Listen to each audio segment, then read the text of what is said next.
Welcome to the Faith Legacy series, which is designed to help families grow spiritually.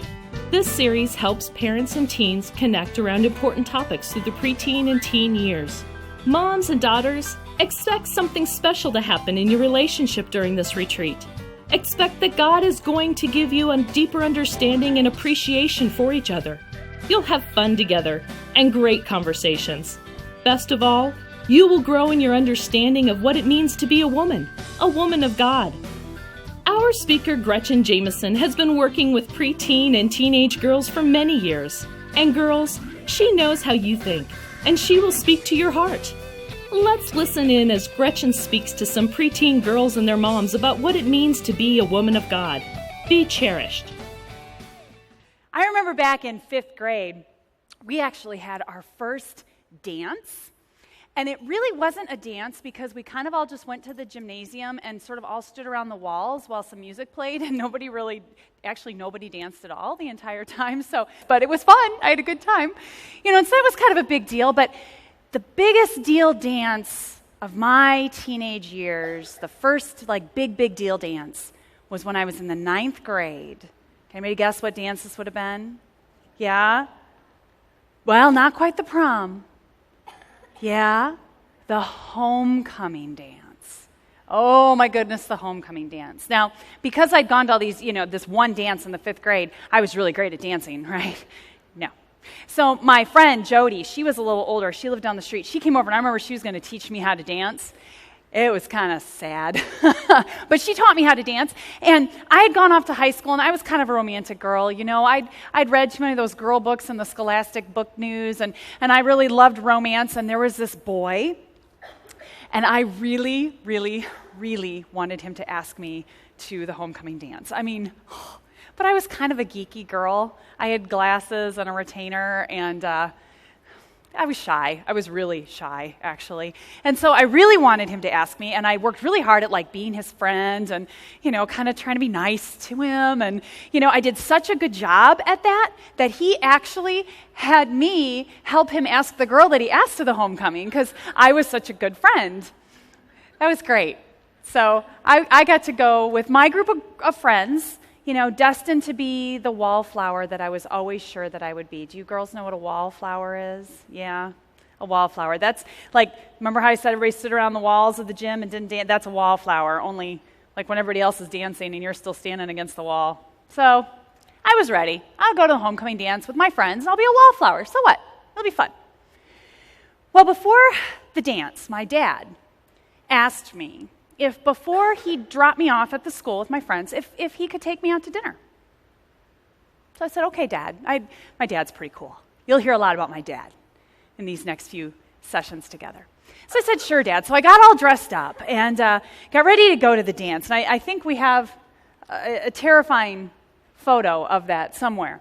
Oh, yeah, there it is. Yay. And I felt really silly, and Dad met me at the front door, and he had a corsage for me, and we went to one of the best restaurants in town. And through the whole meal, we just talked, and Dad talked to me a lot about my confidence and what I thought about myself and about boys. And I was really embarrassed that he was talking to me about, I'm like, oh, okay, great, Dad. And it was the best night ever.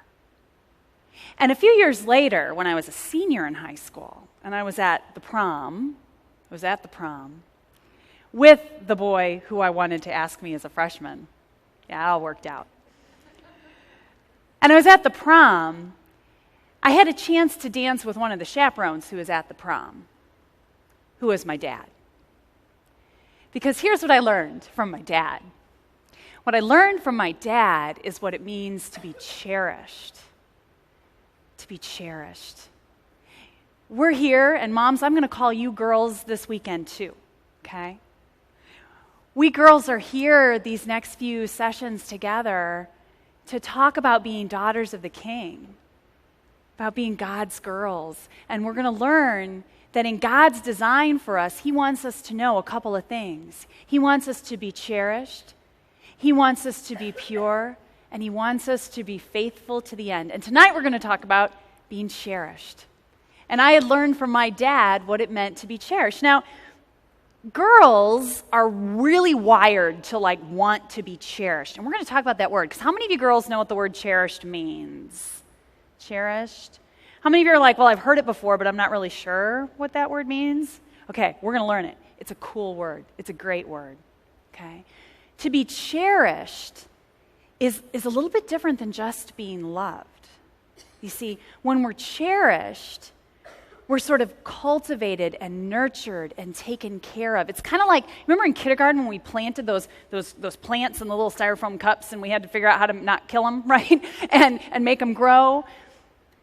You nurtured it and you took care of it and you gave it water and you gave it food and you gave it sunlight. That's kind of what it is to cherish something when you love it. When you cherish something, you don't let it just stay where it is. You help it become something better. And in today's world, where we've sort of dumbed down what it means to be loved, I think the word cherish is a pretty cool word. Do you know what I mean by saying but we've dumbed down what it means to say you love something? Tell me some of the things you might say you love on any given day. I love my cell phone. I love my tennis shoes. I love my mom. Well, gosh, isn't that neat? See what I mean? We say we love everything. We love everything. And so knowing what it means to cherish and to be cherished is really kind of cool. So you can leave here today after this session and have a different word for love, which is kind of cool. And in God's design, we need to know that we are cherished. That we are cherished. And in my story, my dad understood what it meant to cherish. He didn't just let me think that I was some silly wallflower. Even if I'd never gotten asked to another dance ever again, he helped me to understand that there was more to me. He took time with me. He hung out with me. And yeah, it's going to be kind of geeky to hang out with your dad, but he helped me understand that I was okay. He cherished me. As we talk over these next few sessions, we're going to take time in our talks for you to talk, moms and daughters, for you to talk with each other. And these talk times are really important. It's a chance for you to just kind of say a little bit in your own words about what you're hearing me talk about, all right? And we're going to have one of those talk times right now. And so mom and daughter, you can take your chairs off to the side or you can talk quietly at your table, wherever it's comfortable for you and your group to talk. Let's have a talk time. Here's your assignment, all right? You ready? Moms, tell your daughter about a special time when you were alone with your mom or your dad or a caring adult in your life and you felt cherished. All right, so let's start there. So moms, you get to go first. And then daughters, you tell your moms about a time when you were alone with them or with dad and you felt cherished. The idea of something special. All right? We'll take a little bit of time to talk and then we'll come back together. So let's take some talk time, moms and daughters.